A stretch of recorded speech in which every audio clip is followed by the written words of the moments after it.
Hello everyone, and today we're back for yet another video on the channel. Today I will yet again upset more or less every biased viewer in the world by ranking the top 10 Premier League strikers. I will only actually include real strikers on this list, so just because your goalkeeper got lost once and found himself up front does not mean that now Kepa Arrizabalaga is the best striker ever. Admittedly though, he probably would be better up front than in goal, but that's an argument for another video. Also, I just want to say that for this video, and hopefully for most of my future ones, I've asked one of my friends to edit the script a bit, add a few extra jokes, so if you hear a joke that's even worse than my usual ones, you know why. Without further ado, let's finish the video.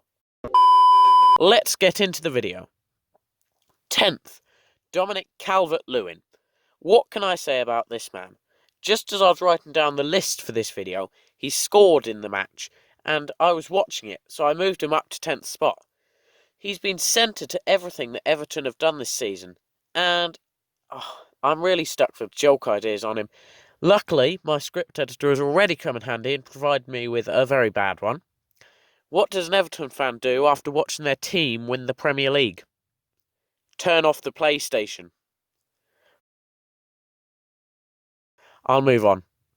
Remind me to fire him at the end of the video. 9th, Mikel Antonio. Antonio has gone from defender to winger to striker. He's moved more than a cheetah on a sugar rush. This man won Player of the Month in July, having gone on a scoring streak that included scoring 4 goals in one game against Norwich City. He could also go into heavyweight boxing if he fancied a change from his almost constant netting. I mean, I give West Ham a lot of criticism in my videos, but this man is about their only good player. 8th, Timo Werner. I'll be honest, the only reason that this man is even here is because I don't want Jamie to murder me with Chelsea flags. He was dynamite in Germany, but he's still yet to score a single Premier League goal at the time of the recording, and so I just can't put him further up.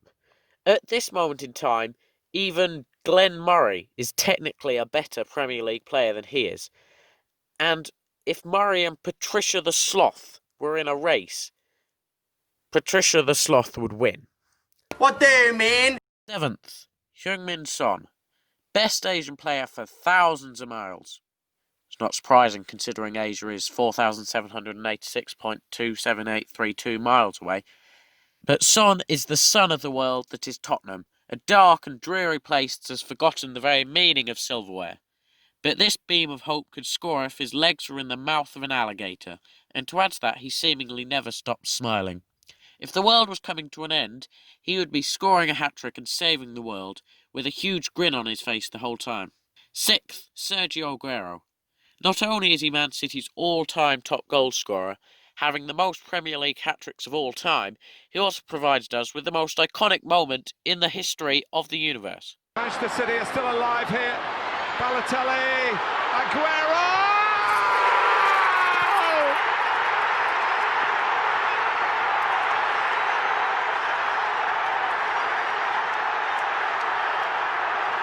I swear you'll never see anything like this ever again. So watch it, drink it in. I've been told a million times not to exaggerate. He's better at scoring goals than I am at hosting videos, and that's a very hard thing to do. And I've decided that I want to die. 5th, Harry Kane. Runs about as fast as a hospitalised snail and... Okay, that's not actually true, he's not that bad. But he is really good at putting the ball in the back of the net. He's won the Golden Boot multiple times, and he's the ideal striker, really. No matter who's been managing Tottenham, he's been scoring goals. And he just annoys fans when his header eventually reaches the back of the net, as it inevitably will do. 4th, Jamie Vardy. This man has the most awkward smile in the world. Just look at it. He looks like a demented turtle talking to his crush. But aside from that, just looking at his face reminds me of It's 11, it's heaven for Jamie Vardy. At this age, most strikers have to be put on the bench at 60 minutes for fear of their legs falling off. Not Jamie Vardy. He's 33 and he's a Golden Boot winner from last season. He'll also be on the radar for this year as well for that award. So he's at the very top, and that's a fact. Third, Raul Jimenez. I can already hear the murmurs of discontent as I put this man above the likes of Harry Kane, Sergio Aguero, and Heung-min Son. But Ronan, Son scored 4 goals against Southampton. Surely he should be higher. Yes, I know he did, but that's only really because the Southampton defenders seemingly suffered football amnesia and lost the ability to defend halfway through the match. I mean, Son is undoubtedly really good, but we can't let recent events sway us. Raul Jimenez scored 19 goals in the Premier League last season, 29 in all competitions. He's good. Second, Danny Ings. If during the match you put Danny Ings in a metal box, locked the door, and ate the key, you would still end up probably seeing him score a goal somehow.